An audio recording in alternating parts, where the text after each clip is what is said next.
There's a type of girl that's hard to fall in love with. I remember as kids, girls often drew lines on their desks to keep boys from crossing into their space.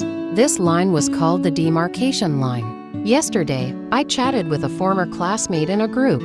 After catching up, I found out she's been going on blind dates for 2 years but hasn't found the right person. She's only had one relationship, which ended before marriage. I asked, "Do you really need blind dates? No one's chasing you." She said, "One guy tried, but I don't get it. I'm not lacking in qualifications. Why isn't anyone pursuing me?" I joked, "You could always pursue them." She said, "No way, that's too embarrassing."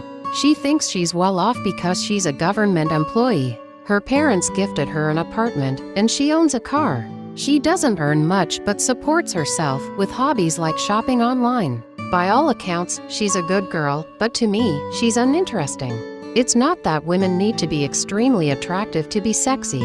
For example, in New York, I Love You, there's a woman who isn't strikingly beautiful, yet her presence captivates. In contrast, the lead in 50 Shades of Grey is pretty, but her innocent character doesn't evoke much desire, even in intimate scenes. Being sexy is an attribute, not a skill.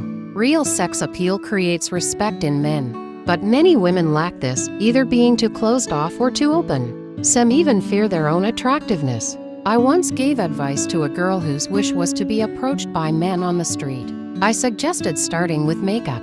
She said she tried it but didn't like how it made her feel. I asked, "So you don't like feeling more beautiful?" She was embarrassed. Many women are raised to be good girls, believing that studying hard and behaving well will bring them happiness. Sexuality is seen as dangerous, and a girl should be modest. This mindset leads to a repressed, passive attitude toward life. Over time, it drains their vitality, making them introverted and indifferent. Once, a classmate asked me to introduce her to eligible men. I asked why she didn't try social events or outdoor groups. She replied, "It's too much trouble." This reminded me of a woman I met while working in a nightclub. Her job was to drink with men, but she had bigger dreams. She wanted to save money, go back to school, and find a better job. Despite her tough background, she was determined, kind, and full of life.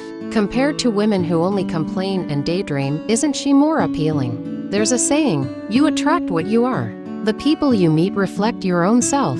In relationships, it's not just about material compatibility, it's about connection. Sometimes, the truth is simple, but it's not always glamorous.